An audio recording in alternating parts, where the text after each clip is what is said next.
বুধবার আন্তর্জাতিক অপরাধ ট্রাইব্যুনাল পরিদর্শনে আসেন ঢাকায় নিযুক্ত সাবেক মার্কিন রাষ্ট্রদূত উইলিয়াম বি মাইলাম ও সাবেক কূটনীতিক জন ড্যানিলোভিচ। এ সময় তারা ট্রাইব্যুনালের চিফ প্রসিকিউটর তাজুল ইসলামের সঙ্গে বৈঠক করেন। বৈঠকে বিগত আওয়ামী লীগ সরকারের আমলে গুম খুন নিয়ে সোচ্চার থাকা এই কূটনীতিকরা বিচারে সহযোগিতার আশ্বাস দিয়েছেন।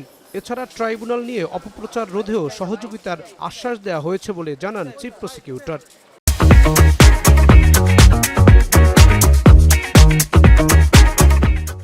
জন ড্যানি লুইজ ওনারা এসেছিলেন আমাদের সাথে এই ট্রাইব্যুনালের বিচারের ব্যাপারে জানার জন্য। বাংলাদেশে জুলাই আগস্টে যে গণহত্যা হয়েছে বিশেষ করে সেই ব্যাপারে, এবং পেছনে 15 বছরে যে সমস্ত গুম, এক্সট্রা জুডিশিয়াল কিলিং এগুলো হয়েছে সেগুলোর ব্যাপারে তারা আগের থেকেই এই থিঙ্ক ট্যাঙ্কটি তারা বক্তব্য দিয়ে এসেছে। তারা এই বিচার প্রক্রিয়ার অগ্রগতি, বিচার প্রক্রিয়াতে কোথায় কোনো সমস্যা আছে কিনা এই সব বিষয়ে আমাদের সাথে খোলামেলা কথাবার্তা বলেছেন।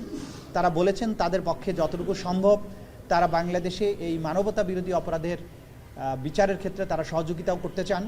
এদিকে গেল বছরের 5 আগস্ট শেখ হাসিনার পতনের দিন গাজীপুরের কোনাবাড়িতে কলেজ ছাত্র হৃদয় হত্যা মামলায় পুলিশের পরিদর্শক আশরাফুল ইসলাম সহ 5 জনের বিরুদ্ধে তদন্ত প্রতিবেদন 15 জুলাই দাখিল করতে বলা হয়েছে। একই সঙ্গে কনস্টেবল আকরামকে একদিনের জন্য জিজ্ঞাসাবাদের অনুমতি দিয়েছে ট্রাইব্যুনাল। 5ই আগস্ট একটা নির্মম হত্যাকাণ্ড হয়। হাসিনা পালিয়ে যাওয়ার পরও তারা হয়তো এই পুলিশ বাহিনী জানতো কিনা জানি না, তারা একজন বিক্ষোভকারীকে ধরে নিয়ে আসে, একটা গলির মধ্য থেকে ধরে নিয়ে আসে, তাকে নানান ধরনের অত্যাচার করে এবং চারিদিক থেকে ঘেরাও করে রেখে বেশ কয়েকজন পুলিশ তাকে টেনে হিঁচড়ে নিয়ে রাস্তার মাঝখানে নিয়ে জাস্ট ঠান্ডা মাথায় পিছন থেকে রাইফেল ঠেকিয়ে গুলি করে তাকে হত্যা করে। রাজনীতিবিদদের বক্তব্যের কোনো প্রভাব ট্রাইব্যুনালে পড়ছে না।